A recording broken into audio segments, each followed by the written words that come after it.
I am currently using text-to-speech to make this video. I have a pretty low-quality microphone and prefer to have good audio. Another reason I am using this method is because I stutter quite a bit when I talk for a long time, and I have a speech impediment called a lisp, which also makes it difficult for me to say certain sounds. My friends often jokingly make fun of me for it, but that's because I know they're kidding around and messing with me. I know they're joking. But you guys, I don't know, and I would appreciate it if you didn't bully me about my speech impediment. That being said, let's get into what I want to talk about. We all know and love Sara Shepard's book series, Pretty Little Liars. Some of us even like the TV show adaptation Marlene King directed based off of it. But while there were some funny moments we can all sit back and laugh at, that isn't the entire point of either the books or the TV show. The main plot of the book series is that these 4 girls from Rosewood, Pennsylvania are at the end of their 7th grade year, but during their sleepover at Spencer Hastings' family's barn in the backyard, the girls' best friend, Allison De Laurentiis, goes missing. Around maybe a few days in question, Allison is found dead in her family's backyard and the whole story is set into place. But for the sake of time, that's not the main thing I want to talk about.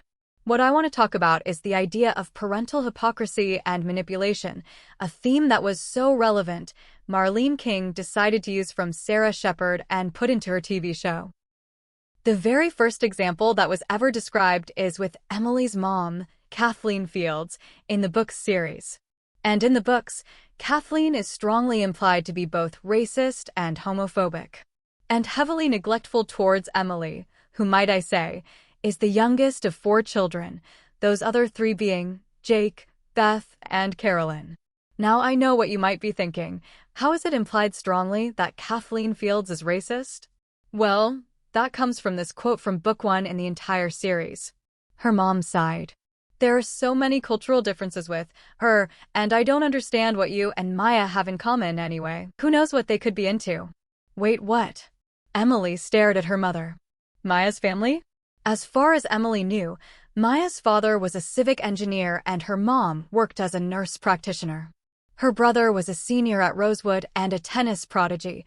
They were building a tennis court for him in the backyard. What did her family have to do with anything? I just don't trust those people, her mother said. I know that really sounds really narrow-minded, but I don't. Emily's mind screeched to a halt. Her family. Cultural differences. Those people? She went over everything her mother just said. Oh, my God.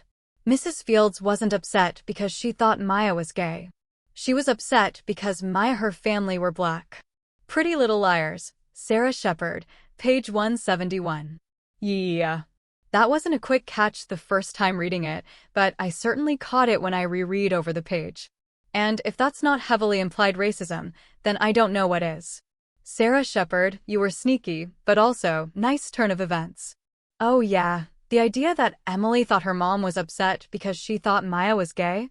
That's implying that Kathleen Fields is also possibly homophobic. Throughout the book series, it's heavily implied that between 4 children, Emily is most definitely the most neglected, not just because she's the 4th child of her parents, possibly the scapegoat between her brother and sisters, but possibly because of her sexuality. But by the end of the 4th book, Unbelievable, it seems like Kathleen feels the need to accept who her daughter really is, but let me tell you, I didn't buy it one bit.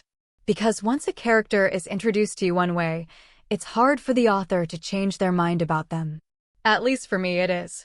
You know the expression, they only miss you when you're gone? Well, Sara Shepard has implied that twice in her books, once in Unbelievable and the 2nd time in Vicious. Huh, funny, she implied it to the last book in the first arc/storyline and implied it in the very last book of the series. But in all seriousness, here's a quote from Unbelievable that strongly back my case. We're very worried, Emily's mother said. We want Emily to know that we love her and just want her to come home. Unbelievable, Sara Shepard pages 111 and 112. Bitch should have thought of that before making the readers have a negative impression of her. I'm not falling for it, Kathleen, and I never will. This bitch literally got so fucking upset with her daughter for meeting up with Maya again that she sent Emily to fucking Idaho. Of all places? To live with her really religious aunt, uncle, and cousins.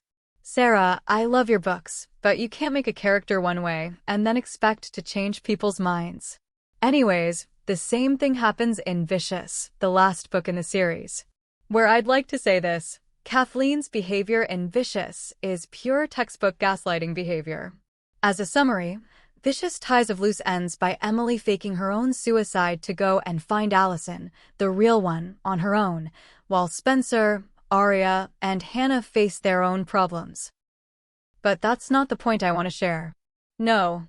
The point I want to share is that when everyone thinks that Emily killed herself, Kathleen pulls the ultimate parental gaslighting move and acts like she actually cared about Emily, when in fact, she never did from how she behaves in Book 4. Even before the events of the books take place, Kathleen was probably extremely neglectful towards Emily and even emotionally abusive. And for Kathleen to say she cares about Emily in Vicious, but then to also blame Emily's friends for being bad influences on her is fucking outrageous. I mean, she's probably not wrong, but someone who's spent her time neglecting her youngest kid shouldn't get to say that. That's pure parental hypocrisy and an example of textbook gaslighting. Before I start my talk with the same thing happening in the TV show adaptation, I want to state some things. 1. I'm not meaning to sound offensive to anyone who might be different sexualities, races, or anything. I'm simply just quoting moments from the books that heavily implied a character to be racist or homophobic. 2. If any of you, and I mean any of you, are going through something at home, then please don't be afraid to seek help. I will link some hotline numbers in the description. 3. If you have any other ideas for me to talk about, whether it's ranting about specific content creators, or trends in the gacha community, or even book or TV series, feel free to post them down in the comments. 4. Want to show your support for my channel? Then press the thanks button under this video and share that love and support. It really helps me as a person and helps my channel grow so I can keep making content you love. Now back to the actual video. Basically, while Emily's mom is not the same person as we see described in the books, and she's strongly implied to be more there and supporting to Emily, especially when Emily comes out, sure, she doesn't react well. But eventually she learns to support her daughter. There is one parent who wasn't so forgiving in the show as he was in the books. That character being Arya's father, Byron Montgomery.